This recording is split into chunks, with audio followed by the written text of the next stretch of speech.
औज़ुबिल्लाहिमिनश्शैतानिर्रजीम बिस्मिल्लाहिर्रहमानिर्रहीम। सबसे पहले आप सबको सलाम अर्ज़ करते हैं। जैसा कि आप सबको पता है कि हमने व्लॉगिंग स्टार्ट किया है, यह हमारी सेकंड व्लॉग है।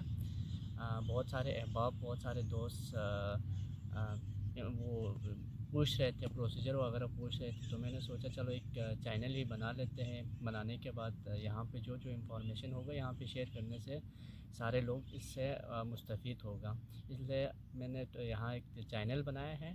इंशाल्लाह यहाँ इसके लिंक भी आप लोगों को भेज देता हूँ, आप लिंक को फॉलो करें। मैं स्टेप बाय स्टेप प्रोसीजर बता देता हूँ कि ब्राज़ील आने के लिए आप लोगों को क्या क्या स्टेप, कौन कौन से स्टेप आपको फॉलो करना पड़ते हैं या किन चीज़ों के ऊपर आप लोगों को काम करने की ज़रूरत होती है, उन चीज़ों को हम फॉलो करते हुए बता देंगे।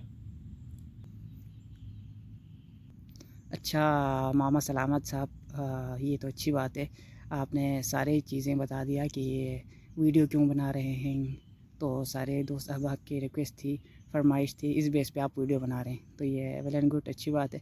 तो शुरू से आप बता दें कि आपने शुरू कब किया था, पहले जो इंस्ट्रक्शंस है, कौन कौन से चीज़ें जहन में रखते हुए फॉलो करना चाहिए स्टूडेंट्स को। आप इनिशियली शुरू आपने कहाँ से लिया था, पूरे शुरू से लेकर एंड तक बता दें। आरिफ साहब, शुरू ये है कि सबसे पहले हमें अपने डॉक्यूमेंट के ऊपर काम करने की ज़रूरत है। अब डॉक्यूमेंट के ऊपर क्या काम करना है, सबसे पहले हमें अपने डॉक्यूमेंट्स वगैरह रिसीव करना चाहिए। यूनिवर्सिटी में आपके जो एजुकेशनल डॉक्यूमेंट्स होती है, डिग्री, ट्रांसक्रिप्ट वगैरह, आप रिसीव करने के बाद उनके ऊपर वेरिफिकेशन की, आपको पता है कि हमने बहुत सारे जगहों से इसको वेरीफाई करना होता है। पाकिस्तान से निकलना आसान तो नहीं है, बहुत सारे जगहों पे आपको जाके वेरीफाई करना पड़ता है। सबसे पहले मैंने क्या किया, अपने डॉक्यूमेंट्स वगैरह अप्लाई किया, यूनिवर्सिटी से डॉक्यूमेंट्स वगैरह रिसीव हो गया। रिसीव होने के बाद फिर मैंने जो वेरिफिकेशन का प्रोसेस है वो स्टार्ट किया। सबसे पहले मैंने अपने यूनिवर्सिटी से डिग्री और ट्रांसक्रिप्ट को वेरीफाई किया।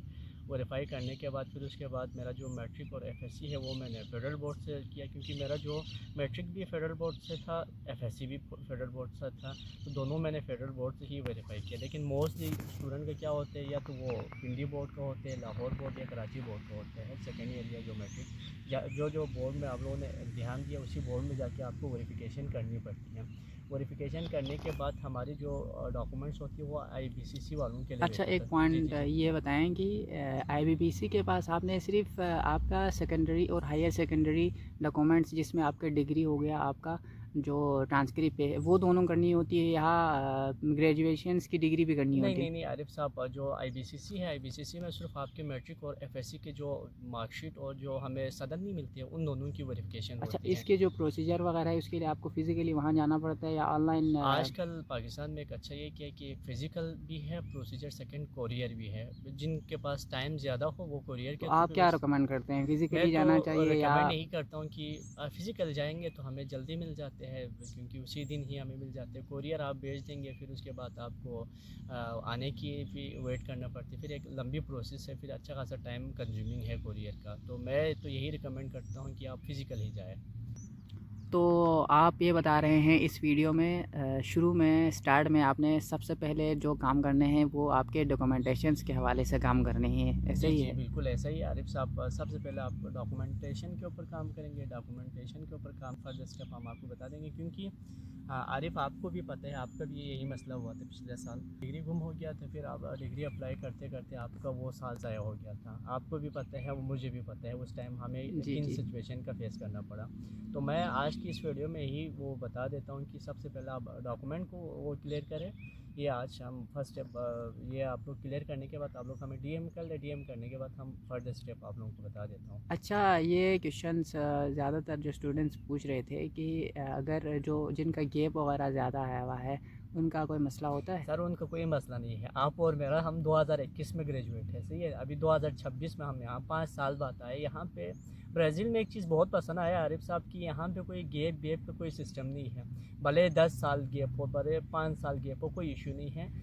गैप हो तो भी मसला नहीं है, ये एक प्लस पॉइंट है। बाकी बहुत सारे कंट्री में गैप की वजह से एडमिशन नहीं मिलती है। मेरा खुद चेक रिपब्लिक में 2-3 यूनिवर्सिटी में ये हुआ कि गैप की वजह से मुझे एडमिशन नहीं मिला है। तो यहाँ पे प्लस पॉइंट ये है कि गैप वेप की कोई इशू नहीं है। भले जितने भी गैप हो फिर भी आप अप्लाई कर सकती है, एक प्लस पॉइंट है। इसके अलावा आपने जब प्रोफेसर को रीच आउट किए थे तो उन्होंने आपका जीपीए वगैरह पूछा था आपके? सर ना जीपीए का यहाँ पे इशू है ना आपका गैप का इशू है, कुछ भी नहीं है, जस्ट आपने प्रोफेसर को कन्विंस करना है, बस जस्ट यही है, और कोई अच्छा, यहाँ पे और ठीक है। कोई तो मुश्किल आपने बात अपना नहीं। जो स्टार्टअप जो लिया था, आपने जो मेल्स करना जो स्टार्ट किया था वो कब किया था? एक्सपेक्टेड जो टाइम वगैरह थे वो बता दें मुझे। सर एक्सपेक्टेड मैंने स्टार्टिंग जो लिया था वो शायद मार्च से मैंने स्टार्ट किया था। मार्च 2025। 2025, हाँ मार्च 2025 में मैंने लिया था, सही है।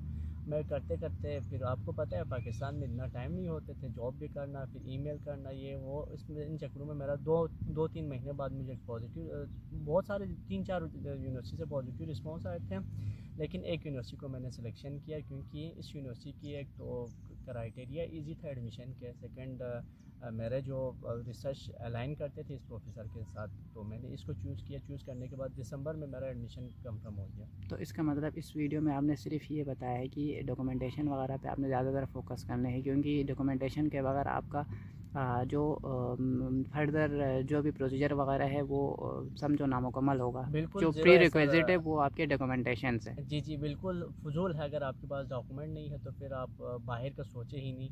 मैं तो यही रिकमेंड कर लेता हूँ, फर्स्ट प्रायोरिटी है कि अपने डॉक्यूमेंट के ऊपर वो कर लें। जो ही डॉक्यूमेंट वो होगा इंशाल्लाह हम फर्दर स्टेप अगले नेक्स्ट वीडियो में आपको बता देता हूँ। आप लोग डीएम कर ले, डीएम करने के बाद मैं फर्दर स्टेप अगले वीडियो में बता देता हूँ। चले, शुक्रिया। Thank you sir. शुक्रिया, थैंक यू।